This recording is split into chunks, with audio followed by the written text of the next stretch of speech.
Many members of the Church of Jesus Christ of Latter-day Saints are troubled by the racism that is present in the Book of Mormon. The book tells us that because of wickedness, the Lord cursed a group of people with a skin of blackness.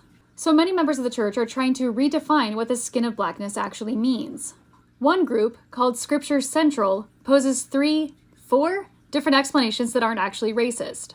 For a lot of people, the Book of Mormon can become uncomfortable when we read about a group of people called the Lamanites being cursed and a skin of blackness coming upon them. And we went through hundreds of pages of scholarship to make this video, and we found that there are several things that the skin of blackness could be that aren't skin, and you've probably never even heard of the 3 we'll be talking about today.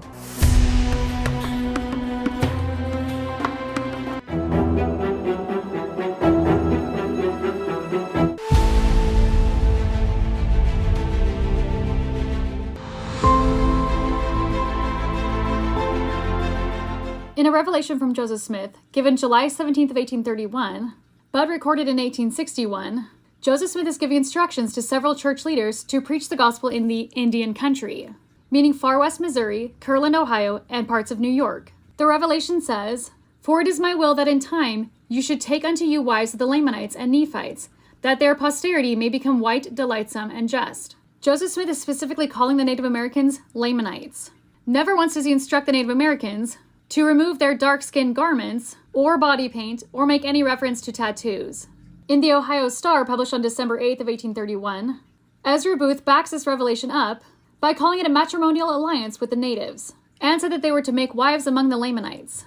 And in the book Abominations of Mormonism Exposed, Brigham Young is quoted as saying, "We are now going to the Lamanites, to whom we intend to be messengers of instruction. We will show them that in consequence of their transgressions, a curse has been inflicted upon them, the darkness of their skins. We will have intermarriages with them, they marrying our young women and taking their young squaws to wife. By these means it is the will of the Lord that the curse of their color shall be removed, and they restored to their pristine beauty." Here, Brigham Young is specifically instructing members of the church to marry the indigenous people, so that their posterity can become white. There is no reference to removing garments or washing off body paint, or even that their children will not have tattoos. In his book, Answers to Gospel Questions, Joseph Fielding Smith gives another answer. Perhaps there are some Lamanites today who are losing the dark pigment. Many of the members of the church among the Catawba Indians of the South could readily pass as of the white race. Again, no reference to garments, face paint, or tattoos. He specifically says that the tribes were losing the dark pigment and could readily pass as the white race. In the 1960 October General Conference, and speaking of the Indian Placement Program, Spencer W. Kimball says that some of the children in the program were several shades lighter than their parents on the reservation. Kimball said that these young members of the church are changing to whiteness and delightsome. He even said that one of the missionaries and his companion were donating their blood regularly to the hospital, in the hope that the process would be accelerated. Yeah, that literally has nothing to do with garments, face paint, or tattoos. The skin of blackness referred to in the Book of Mormon literally means skin of blackness. And in a pamphlet produced by the church in 1974, it specifically addressed the Native Americans and said that the Book of Mormon was a history of their people. It also said that the Lamanites were marked by the Lord with a darker skin. Similar quotes like these abound in church history. Also, there are dozens of indigenous people who share their experience of the teachings of the Book of Mormon. I remember this primary teacher, sweetest lady, but we were doing the Book of Mormon, 2nd Nephi, talking about the scriptures, white and delightsome, loathsome skin, curse, etc. And of course, she points me out. So Anne is a Lamanite.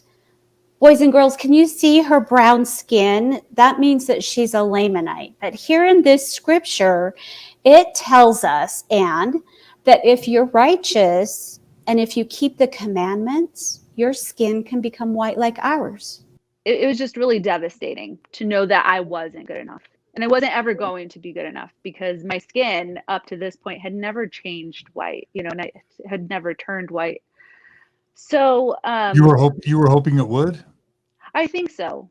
But I had, also growing up on the reservation, I had not seen anybody else's skin turning white. My mom was a light skin Navajo, but she also stayed out of the sun all the time. She rubbed lemon juice all over her body. She told me to rub lemon juice all over my body and stay out of the sun. And with the thinking that the lemon juice would do what? Lighten our skin faster. So it really was this mentality on the reservation that, this whole colorism idea, light skins were better than dark skinned Navajos or natives, which is just really sad.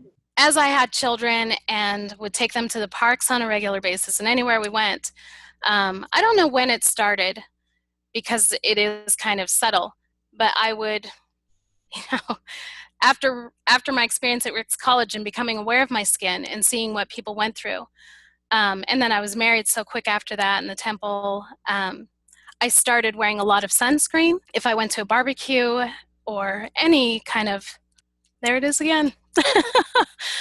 Sorry. I would stand in the shade. When I would drive, I would grip the steering wheel underneath so that my arms were in the shade. I would also sweep my hair forward to cover anything because I was in the car a lot. The clothes I'd wear, everything. I was trying to basically not get a tan, and I tan very quick.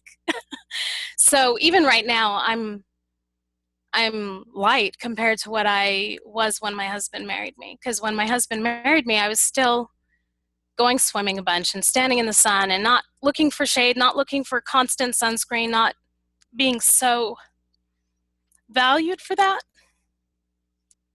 I would say the hardest part wasn't how I valued myself. It was that I brought a level of shame to my children, to my husband. It's because precisely that the Book of Mormon existed and that Joseph Smith made up this entire story, that I do have a lot of anxiety towards people who just write these things as if they're truth, and then they take them literally as truth. And that has real consequences and can do real damage, violence, harm to people. And I think that there's no better evidence of that than the Book of Mormon. And while there are places in the Bible that use blackness as symbolic, and that the Book of Mormon makes reference to a people who mark themselves on their foreheads, this skin of blackness is not any of those things. To say that racism does not exist where it clearly does is very harmful.